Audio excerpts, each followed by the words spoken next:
Hey, what's up, Facebook Live? Paul Sullivan coming to you from sunny El Paso, Texas. I hope everyone had an awesome day. As you're jumping on, let me know where you're coming in from. City, state, country. If you're new to my broadcast, type in the word new in the comments below. If you're a replay viewer, drop a 1 in the comments below. Again, my name is Paul Sullivan. I'm an entrepreneur, athlete, teacher, and U.S. Army veteran. So I'm super excited, fired up. I finished reading Think and Grow Rich. It's an awesome, amazing book. It was written by Napoleon Hill.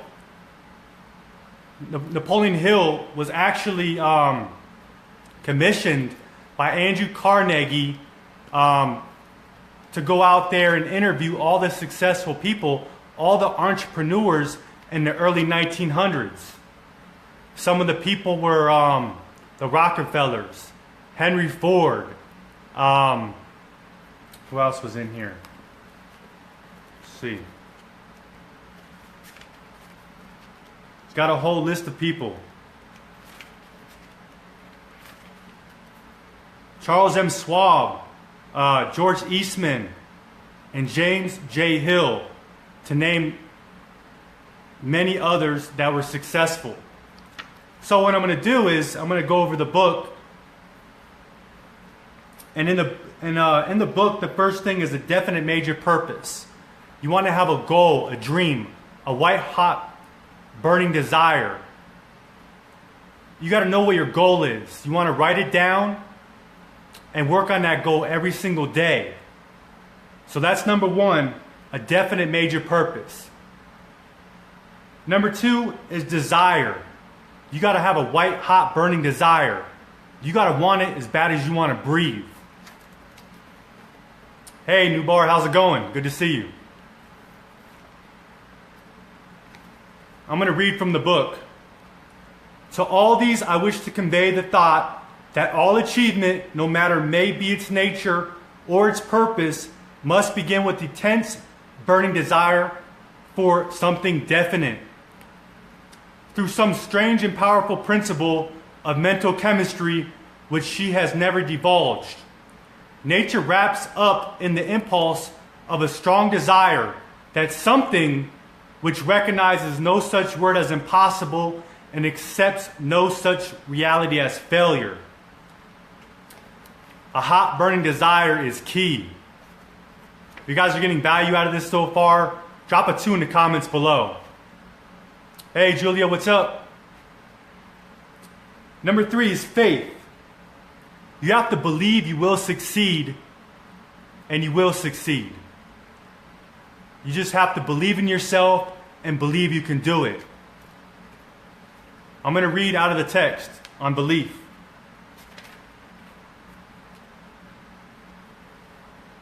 So belief, faith, is a state of mind which may be induced or created by affirmation or repeated instructions to the subconscious mind through principles of autosuggestion. We walk by faith, not by sight. You don't have to see the whole stairs, just take the first step. So number 3 is faith. Number 4 is autosuggestion. Autosuggestion is repeating your goals every day. I highly recommend you write down your goals every single day and just go over them, read them to yourself. And what that's going to do, they call it the autosuggestion. It programs into your subconscious mind. So I'm going to read autosuggestion out of the book.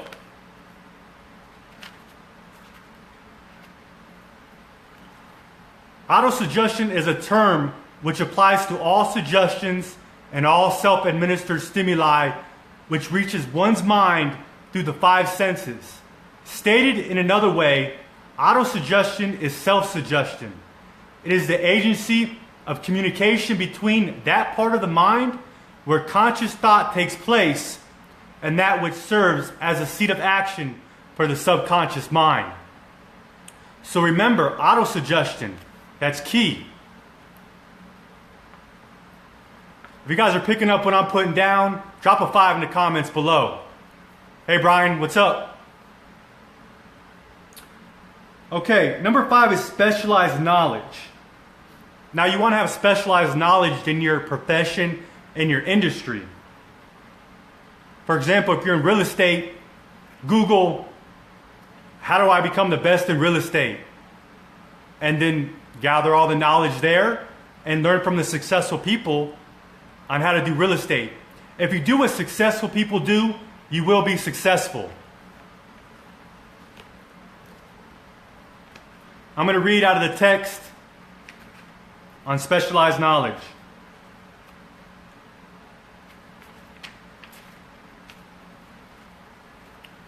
Before you can be sure of your ability to transmute desire into its momentary equivalent, you will require specialized knowledge of the service, merchandise, or profession which you intend to offer in return for fortune. So remember, it's important to have specialized knowledge in your field. Drop a fist bump if you guys are picking up what I'm putting down.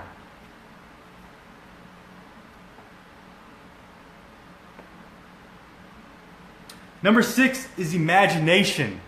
Imagine the possibilities of all your dreams and goals coming true.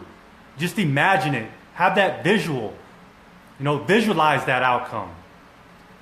I'm going to read from the text on imagination.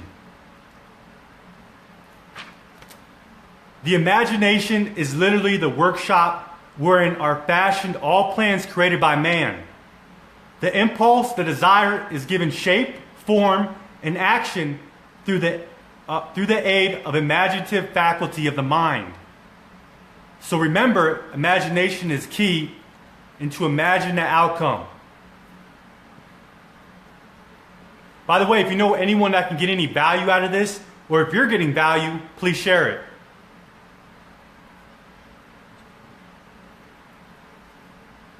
All right, number 7 is organized planning. So when you write down your goals, the next thing you want to do is write down all your plans. All you have to do at the very top is write how. Think, how can I achieve my goals? For example, if you want to be a millionaire, how can I be a millionaire? I can type in Google how to be a millionaire. I can go to Barnes & Nobles and pick up a millionaire book. Just ask the question, how? I'm going to read from the text on organized planning.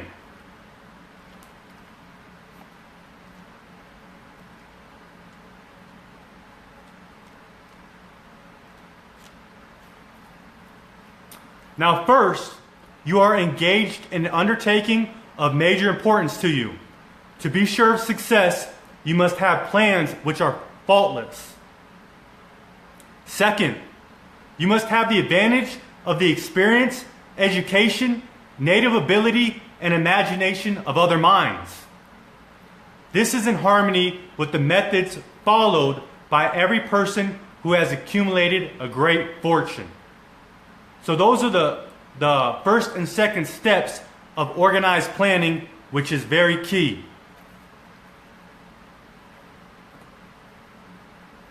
Drop a 7 if you guys are getting value out of this. Number 8 is decision. You have to make a decision and stick to it. Now, decision is also taking massive action. You want to take massive action towards your goals and dreams. Now I'm going to read from the text on decision.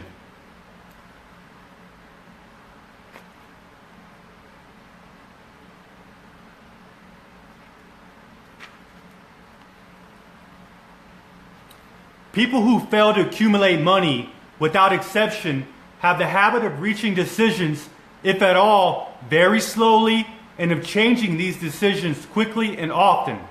So at first you want to make decisions very slowly, and then you want to change these decisions quickly and often. So remember, make a decision and take massive action. Number 9 is persistence. You got to keep going, keep moving, staying consistent. Day in and day out, master the mundane. And I'm going to read from the text on persistence.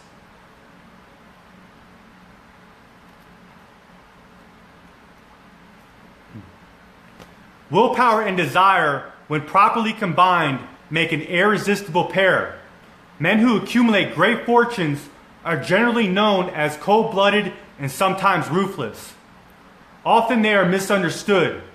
What they have is willpower, which they mix with persistence and place back of their desires to ensure the attainment of their objectives. Take persistence, be persistent, be consistent towards your goals and dreams. Hey Dan, what's up?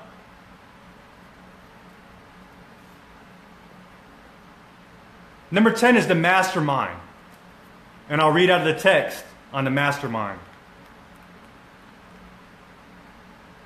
The mastermind may be defined as coordination of knowledge and effort in a spirit of harmony between two or more people for the attainment of a definite purpose.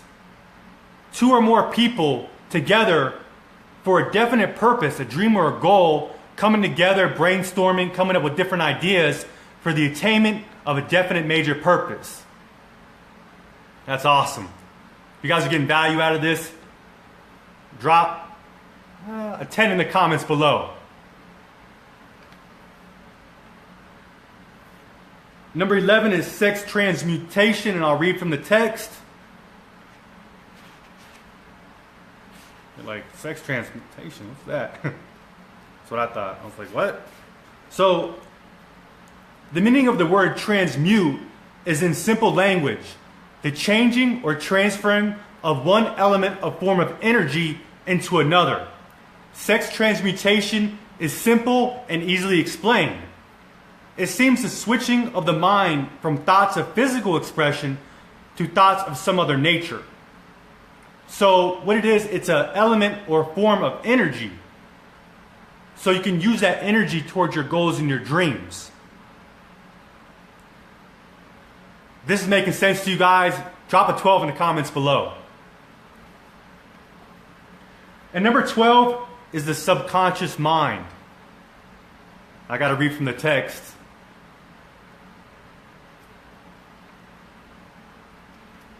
All right. Here we go. The subconscious mind consists of a file of consciousness in which every impulse of thought that reaches the object of mind through any of the five senses is classified and recorded, and from which thoughts may be recalled or withdrawn as letters may be taken from a filing cabinet.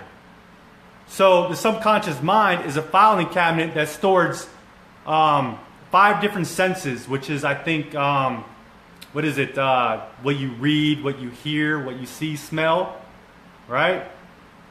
So that's your subconscious mind taking in all this information, and it files it. Wow.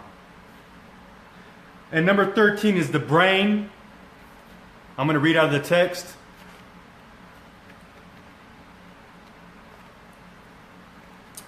Through the medium of the ether, in a fashion similar to that employed by the radio broadcasting principle, every human brain is capable of picking up vibrations of thought which are being released by other brains. So if I get this right, the brain, it's a receiving and broadcasting station. Wow. Through the medium of the ether. Wow, that's awesome. By the way, if you're just jumping on, don't forget to check on the replay. And number 14 is the sixth sense. Again, I'll read from the text. The 13th principle is known as the sixth sense, through which infinite intelligence may and will communicate voluntarily without any effort from or demands by the individual. This principle is the apex of the philosophy. It can be assimilated, understood, and applied only by first mastering the other 12 principles. The sixth sense is that a portion of the subconscious mind which has been referred to as the creative imagination. It has also been referred to as the receiving set through which ideas, plans, and thoughts flash into the mind. The flashes are sometimes called hunches or inspirations. You know when sometimes you get those hunches, you get those inspirations? Well, that's your sixth sense. And when you get those hunches, those inspirations, really think about them, because I honestly believe you can use that for your goals and your dreams. So I hope this brings you guys some value. If it did, feel free to like, comment, or share it. I appreciate your guys' time, as always. And I'll talk to you guys soon. Have a great evening. Peace.